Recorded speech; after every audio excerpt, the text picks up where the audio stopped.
So natanggal na natin guys yung ano, yung cover. Makikita natin dito sa loob. Ayan, kumalat na yung ink sa loob.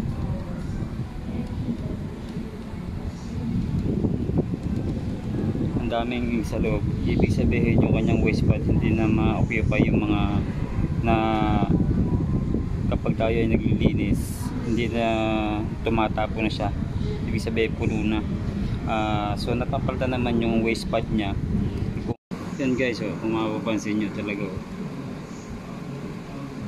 puro ink na yung kanyang loob. Diyan po pumupunta pag tayo nag head clean. So ang gagawin natin, lilinisin muna natin to, then saka natin i-modify yung kanyang waste pad. So ayan, nag-accumulate na yung ink sa loob, sobra ng dumi. Ibig sabihin talagang ano na yan, tatagas na talaga yan at magkakalat. Kung in case na sa table siya nakapatong, talagang siya ay tutulog. So yan, dami.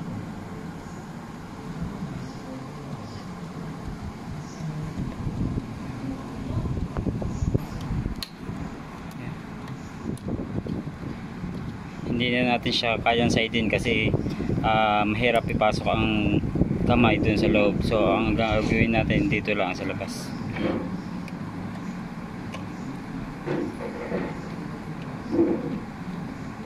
Ayan.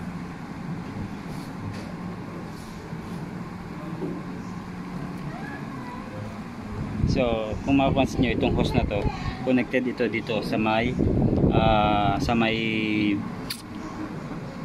cartridge station. Yan, dito kung saan siya nag-head clean. So ang gagawin natin, i-disconnect natin to. Yan,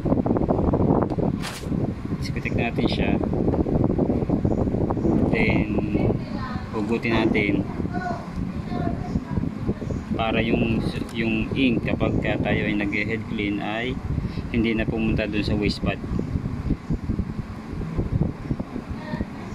Yan, ito po yung kanyang hose na connected doon kapag tayo nag-head clean. Ito po yung i-modified natin. Imbis na siya ay doon nakakonect sa kanyang waste pad, lalabas natin siya, then maglalagay tayo ng bote para doon natin siya isasaksak, para yung mga galing sa kanyang pag-head clean doon na dumiretso sa bote, para diretso natin siya maitapon sa tamang storage. Kasi hindi natin siya pwedeng itapon basta-basta kasi chemical siya. Maaari siya maka-ano sa ating environment. Kaya ilagay po natin siya sa tamang storage para ma-dispose po ng ayos. So ang gagawin natin, i-modify din natin yung kanyang cover para mailabas natin siya. Okay?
guys, ito na yung ating ginawang DIY na waste bottle.